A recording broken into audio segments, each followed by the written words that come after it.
Nas próximas semanas, a repórter Mariana Monteiro e o cinegrafista Gilson Amado contam aqui as histórias que marcam a mais importante competição do calendário da arte suave. Na primeira reportagem desta série, os Estados Unidos superam o Brasil no número de academias oficiais, mas o pódio, entre os faixas pretas, continua verde e amarelo.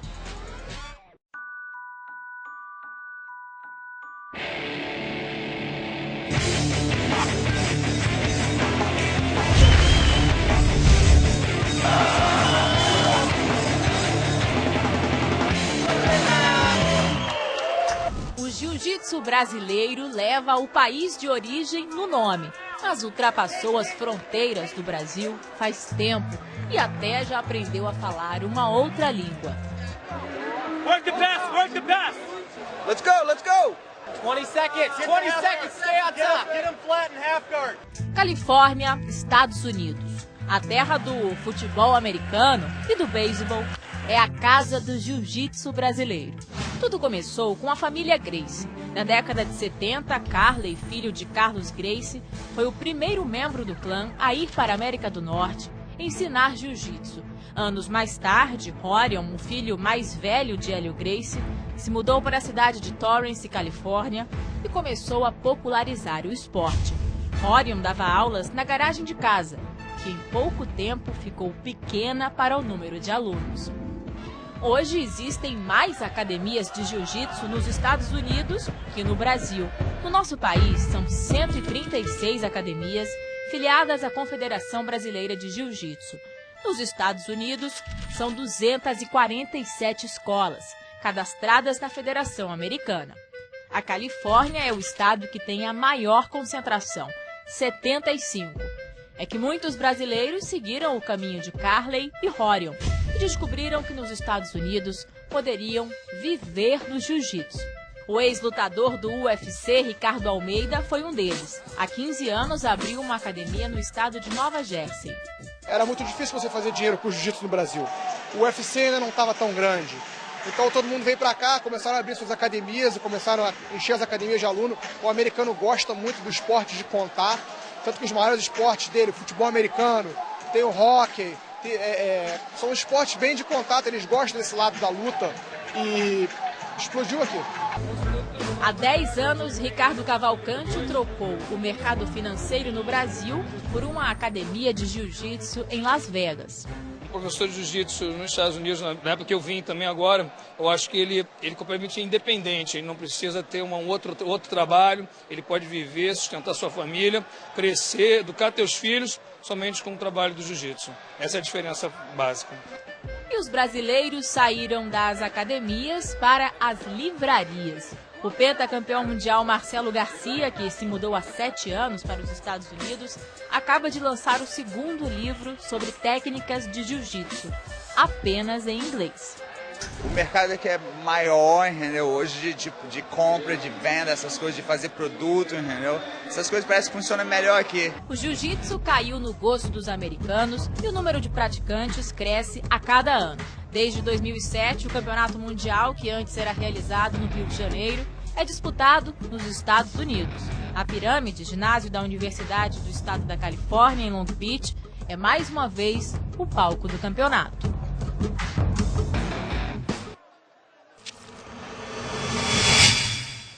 Essa aqui é a área de aquecimento dos atletas da faixa azul. Essa é a faixa que teve o maior número de inscritos no Mundial esse ano. São 972 atletas. E basta dar uma circulada por aqui para perceber como aumentou o número de americanos competindo no jiu-jitsu.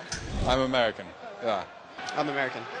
San Diego, California. Tem muita academia nova nos Estados Unidos, então os americanos estão de faixa branca e azul aqui tem muito, mas faixa roxa, marrom aí é realmente brasileiro, faixa preta é só brasileiro quase. Até hoje, apenas 2 americanos foram campeões mundiais na faixa preta. BJ Penn foi o primeiro não brasileiro a conquistar o título no ano 2000. O segundo foi Rafael Lovato em 2007. Os americanos estão crescendo no esporte, aqui no Mundial estão em casa, mas a soberania no jiu-jitsu ainda é verde e amarela. Aqui no campeonato, todas as finais de faixa preta foram formadas por atletas do Brasil. Nas categorias mais leves, o ouro foi decidido pela mão dos juízes. No peso galo, Bruno Malfacine contra Caio Terra. A luta terminou empatada, 3 vantagens para cada. Na escolha dos árbitros, deu Bruno.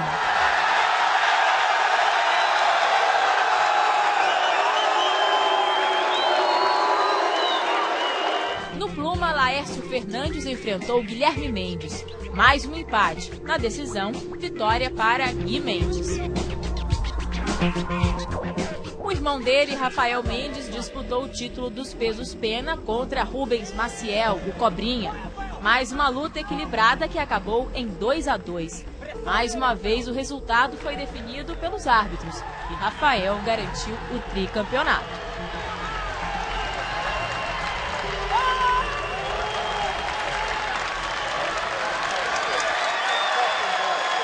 Tudo que a gente fez não é à toa, então que era pra gente vir aqui e dar o melhor para não deixar ninguém roubar o nosso sonho. Então tudo que a gente batalhou, que a gente plantou, era hora de colher agora. Ano passado a gente conquistou um título que ninguém tinha conquistado ainda, que a gente foi os primeiros campeões, irmãos campeões na faixa preta no mesmo ano. E esse ano a gente conseguiu o feito de novo. Nas outras categorias, os lutadores deram menos trabalho aos juízes. No peso leve, a decisão foi entre Lucas Lepre e Leandro Lopo. Leandro venceu por uma vantagem. Otávio Souza e Cláudio Calazans lutaram a final do peso médio. Cláudio vencia por 6-4. Otávio conseguiu a raspagem. Com uma punição a Cláudio, Otávio Souza conquistou seu primeiro título mundial. No meio pesado, final entre Diego Araújo e Rômulo Barral. Rômulo finalizou Diego com um estrangulamento na montada. O atleta, que pensou em se aposentar no ano passado, se tornou tricampeão mundial.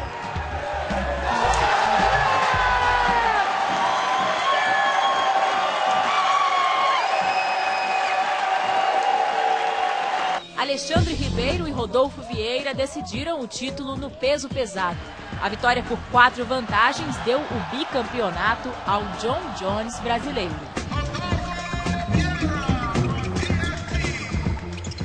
No super pesado, os 2 atletas da Aliança, Bernardo Faria e Leonardo Nogueira, disputaram o título no cara ou coroa. A sorte deu o ouro para Léo Nogueira.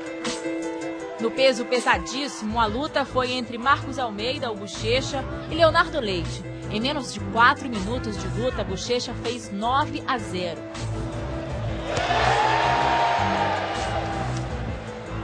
Faltando 2 minutos para o fim, ele finalizou Leonardo com essa chave de braço.